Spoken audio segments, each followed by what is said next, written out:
পাবনার ঈশ্বরদী পৌর এলাকায় নগর পরিচালন ও অবকাঠামো উন্নয়ন প্রকল্পের আওতায় গুরুত্বপূর্ণ একটি উদ্যোগ নেওয়া হয়েছে।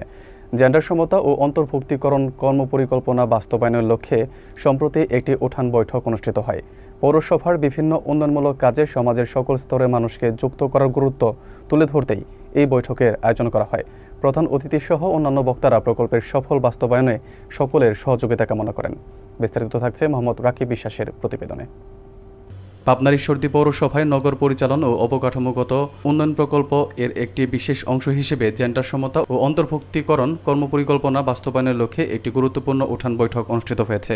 এই বৈঠকে প্রধান অতিথি হিসেবে উপস্থিত ছিলেন ঈশ্বরদী পৌরসভার সাবেক কাউন্সিলর এবং panel mayor Mohammad Anwar Hossain Johnny.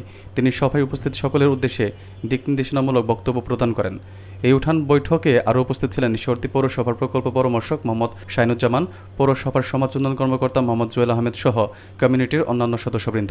বক্তারা জানান, প্রকল্পের সফল বাস্তবায়নের জন্য জেন্ডার সমতা ও সমাজের সকলের অন্তর্ভুক্তিকরণ নিশ্চিত করা অত্যন্ত জরুরি। তারা আশা প্রকাশ করেন, এই কর্মপরিকল্পনার মাধ্যমে পৌরসভার উন্নয়নমূলক কাজ আরও গতি পাবে এবং সমাজের পিছিয়ে পড়া জনগোষ্ঠীও এর সুফল ভোগ করতে পারবে। আপনারা এই গুজবে কান দেবেন না। অনেকেই অনেক কথা বলতে যে ফেসবুকে ছড়াই দিচ্ছে যে এটা দিলে অমুক হবে তমুক হবে, বলছে না, এগুলা ফুল ভাওতা, এগুলা চাই না। অনেক গোষ্ঠী চাই না যে আপনাদের এই টিকা করলে এই জায়গাটা সরকার দিক। সুস্থ থাকবো, অপরকে সুস্থ রাখতে সহায়তা করব।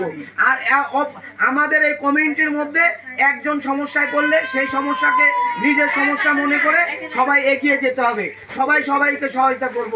এবং আগামী দিনে এই কমিউনিটির মধ্যে এই মাহাতাব কলোনি এলাকার মধ্যে যে সমস্ত কর্মকাণ্ড হবে, আমরা সবাই মিলেমিশে কোন কোন কাজগুলো আগে করা যায়, কোন কোন কাজগুলো একটু পরে করলেও সুবিধা হবে, সেটা আমরা সবাই আলোচনা করে করব।